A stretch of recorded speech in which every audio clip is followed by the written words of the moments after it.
Information সেই জিনিস যেটা দিয়ে সমাজে দাঙ্গা করানো যায়।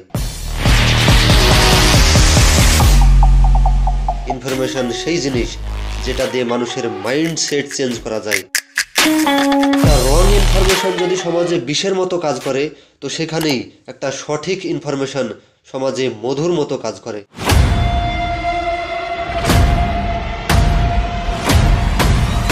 একজন ব্যক্তির জন্য পৃথিবীর সমস্ত তথ্য, সমস্ত ইনফরমেশন একত্রিত করে ব্রেনে স্টোর করা কি সম্ভব?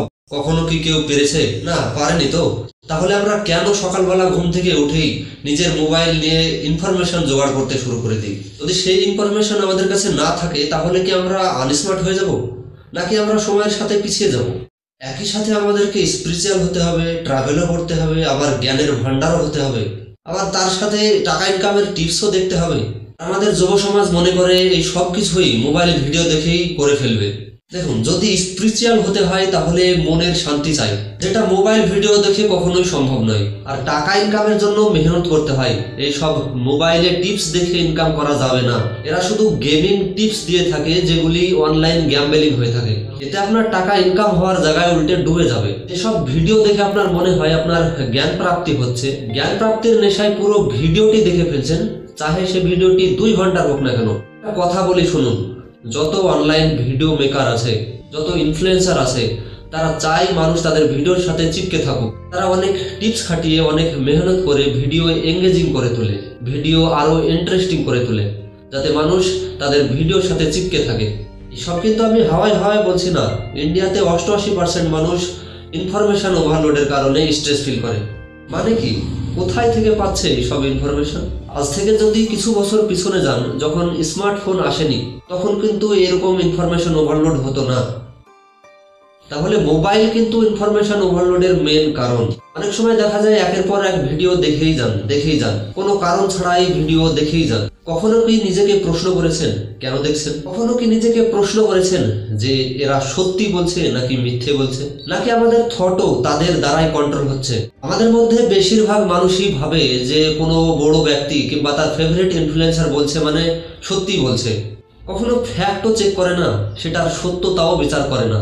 তাহলে ভাবুন, এইরকম মানুষকে ম্যানিপুলেট করা কতটা সহজ। ফোর্বসের তথ্য অনুযায়ী 76% social media user social media ইনফ্লুয়েন্সারদের কাছ থেকে প্রভাবিত হয়ে তাদের মতো হওয়ার চেষ্টায় তাদের মতো পোশাক আশাক কিনে থাকে। এই 76%-এর মধ্যে 11% তো দেখার সাথে সাথেই কিনে ফেলে, 44% অনলাইন পারচেস করে, আর বাকি 20 থেকে 21% স্টোরে গিয়ে কিনে। এখানে প্রবলেম হলো যে অনলাইন পারচেস বেশি করছেন, তাতে যারা বড় লেভেলে বিজনেস করছে তাদের বিজনেসটাই বাড়ছে, আর যারা ছোটখাটো দোকান নিয়ে বিজনেস করছে তাদের বিজনেস কিন্তু দিন দিন কমে যাচ্ছে। দ্বিতীয়ত, আপনি আপনার নিজের পছন্দকে দাবিয়ে যাচ্ছেন। অনেক সময় দেখা যায় এমন কিছু থট আমাদের ব্রেনে আসে, এমন কিছু ভাবনা আসে যেগুলি আমাদের নিজের নয়, কোনো ইনফ্লুয়েন্সারের কাছ থেকে অ্যাডাপ্ট করা। কখন তার কথার ভাবনাগুলি আপনার ব্রেনে ঢুকে গিয়েছে আপনি নিজেই জানেন না। কিছু ইনফ্লুয়েন্সার বলে যে আপনার নিজের মনে যেটা বলে সেটাই করুন, কিন্তু আপনি সেটাই করছেন যেটা তারা রেকমেন্ড করছে। সব ধোঁকাবাজ, সবাই নিজের নিজের দোকান খুলে বসে আছে। আর এই দোকান খোলাটাও কোনো খারাপ বিষয় নয়। এখন অনেকেরই রোজি রুটি হয়ে পড়েছে এই ভিডিও মেকিং। এর থেকে আপনি নিজেকে কন্ট্রোল করে নিজেকে বাঁচাতে পারেন। নিজের প্রয়োজন হিসাবে ইন্টারনেট ব্যবহার করুন, সার্চ বারের ইউজ করুন। এমনটা করবেন না যে অনলাইন ভিডিও প্ল্যাটফর্মগুলি, ইউটিউব, ফেসবুক, যেগুলি সাজেস্ট করে সেগুলি টাইম পাস করার জন্য দেখেই যাবেন। দেখুন, টাইম পাস হয় না, টাইম ভেস্ট হয়ে যায়।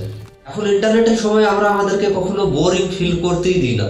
কোনো কাজ না থাকলে ইন্টারনেটে লেগে থাকি, কিন্তু এটা প্রমাণ হয়েছে যে বোর হলে ক্রিয়েটিভিটি বাড়ে। আর আমরা খামোখা দোষ দিয়ে থাকি, এডুকেশন সিস্টেম ক্রিয়েটিভিটি কিল করছে, এই করছে, ওই করছে। দেখুন, একজন ইনফ্লুয়েন্সারের কিন্তু কিছু যায় আসে না যে আপনি এডুকেটেড হলেন নাকি মূর্খ থেকে গেলেন। কোনো ইনফ্লুয়েন্সার ভিডিওতে এসে তার ভাবনা প্রমাণ করার জন্য কিছু বলে দিল, আর আপনার সেটা ভালো লেগে গেল, আপনার মনে হলো আপনার কিছু জ্ঞান প্রাপ্তি হয়েছে। দেখুন, ভালো লেগে গেল মানে জ্ঞান প্রাপ্তি নয়, আর সে বিশাল বড় জ্ঞানী ব্যক্তি নয়। তারা সেটাই বলে যেটা আপনি শুনতে চান। তারা চায় যে আপনাদের তাকে ভালো লাগুক। কেউ মোটিভেশনের নামে গাড়ি বাড়ি দেখিয়ে বলে, এই দেখো আমি ইউটিউব থেকে ইনকাম করে ফরচুনার কিনেছি, এই করেছি, ওই করেছি। একবার ভাবো তো, যারা পড়াশোনা করছে তারা কি এই সব দেখে ডিস্ট্র্যাক্ট হবে না? তাদের কি মন চাইবে না যে পড়াশোনা ছেড়ে দিয়ে ইউটিউবার হওয়া যাক?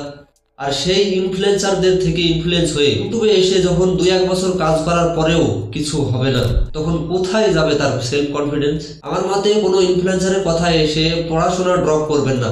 যদি ভিডিও মেকিং ভালোই লাগে তাহলে পড়াশোনার সাথে সাথে ভিডিও মেকিং করুন, ড্রপ আউট করে নয়। কেননা ভিডিও মেকিং এর জন্যও ক্রিটিক্যাল থিঙ্কিং এবং আরো অনেক কিছুই আপনাকে শিখতে হবে, যেগুলি স্কুল ছাড়া অন্য কোথাও শিখতে পারবেন না।